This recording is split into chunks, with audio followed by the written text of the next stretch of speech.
This is a high-level overview of the Google Smart Home ecosystem. This includes both Google and other non-Google devices, as well as Google and non-Google services. I have many Google and non-Google devices. I have created individual setup documents for each. Since each of them is part of the Google Smart Home ecosystem, part of their setup will involve Google. So it will be important to understand the Google Smart Home ecosystem before attempting those individual setups. Google actually has two ecosystems, one for personal and one for business. They have many products and services offered under each ecosystem. I have purchased a variety on both sides. Notice that Gemini is integrated on both sides.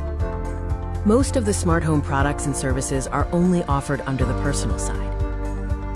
Their smart home ecosystem is part of their overall ecosystem. Their smart home ecosystem will be the focus of this presentation. Keep the date of this presentation in mind. These ecosystems are constantly evolving and being reorganized. Some people get frustrated at the constantly changing environment, but that is inevitable, as the technology around smart homes is rapidly evolving. Personal Google accounts have personal email addresses. Business Google accounts used to be called G Suites. Now they are called Google Workspace. They come with a company email. Business email accounts can be a little confusing. You need a personal email account of some kind in order to sign up for Google Workspace. Google Workspace is where you get your business email account. Here is an example of both emails. To set up some smart home product or services, you must use your personal Gmail account. Google Workspace offers many products and services by no smart home at this time. Some products and services are offered under both ecosystems. YouTube Premium is offered under both. I have chosen to have my YouTube Premium tied to my Workspace account. Let's take a look at how the Google Smart Home ecosystem evolved. We will follow one of its first smart home devices, the Nest Doorbell. The Nest Doorbell was a company called Nest Labs, and their doorbell had its own app. Google bought them, and its integration has evolved over the years. Originally, all the setup was under the Nest app. Then it was integrated into the newly created Google Home account and app. Note that Google Home required a personal Google account. Most devices, like the doorbell, had premium features that required a paid cloud account. Confusion arose around the different cloud accounts and which you were supposed to have. The Nest accounts have now been retired. You will see in just a bit that both of these clouds have now both been retired and replaced by a simpler cloud account. Google introduced Google Assistant, which allowed you to speak specific commands to your devices. The Google list of smart home devices was also expanding. Non-Google devices were also being added daily. Now Google Assistant is being phased out and is being replaced by Google Gemini. Gemini is Google's artificial intelligence service. Instead of having to speak very specific commands, you can now just speak naturally to the devices, and Google will use artificial intelligence to figure out what to do. Their cloud has now been rebranded to make everything simpler to understand. Now the premium cloud services are called Google Home Premium. It is a paid service. The other clouds have been retired. Google has two different levels of premium: standard, advanced. Both are paid levels. I have the standard account.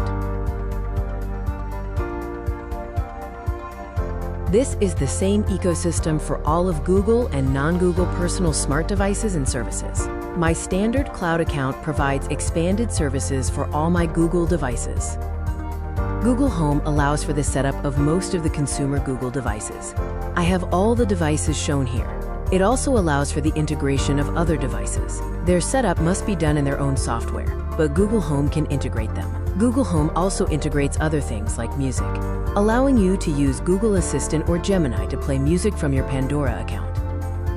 Here is an expanded list of some of the many integrations. At this time, I use a very limited number of these integrations. I will be taking my smart home one step further by integrating this Google Smart Home ecosystem into my smart home software called Home Assistant. There is a separate presentation overviewing Home Assistant. Many of the integrations just stated can also be done within Home Assistant rather than in Google Home. Personally, I will be using Home Assistant for most integrations. Where the main section was a big picture overview, this appendix section will go a little deeper into a few topics. We begin by discussing artificial intelligence.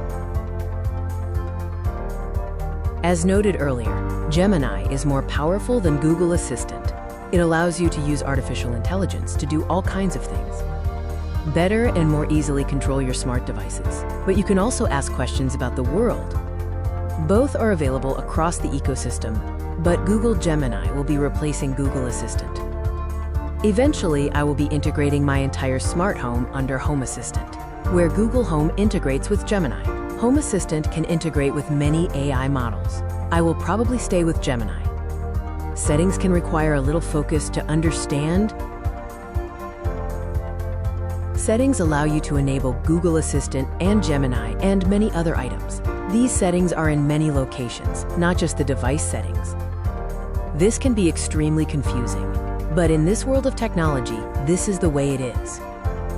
Since Gemini is such a big part of Google's ecosystem, this section is actually a step-by-step description of its setup, reminding you that Gemini setup is not specific to just the doorbell. It will integrate Gemini into your entire Google Home account and all its integrated devices and ecosystem. If you are going to integrate Google Home with Gemini, you should be at home and connected to your home Wi-Fi. You don't have to be, but this will allow you to test Gemini after you are done. You will be able to say things like, "I'd like to see my doorbell on my display." It is also nice to have a quiet environment. One of the Gemini steps involves setting up voice recognition. Let's go through the step-by-step process. Select your account icon, then Home Settings, then Gemini Get Started. Select Next to start the process. Continue through these display panels. You then get to a panel that is confusing. What exactly is Gemini for Home, and does upgrading mean more money? What does upgrade mean? This is a very poor choice of terminology from Google. Upgrade usually means some kind of a paid service. In this case, it does not. It means it will replace Google Assistant. If you select Not Now, everything to this point is canceled. Don't do that. Select Upgrade. This should probably better say Confirm Gemini integration. This is really just asking you if you are sure you want to integrate Gemini. Confusing topic.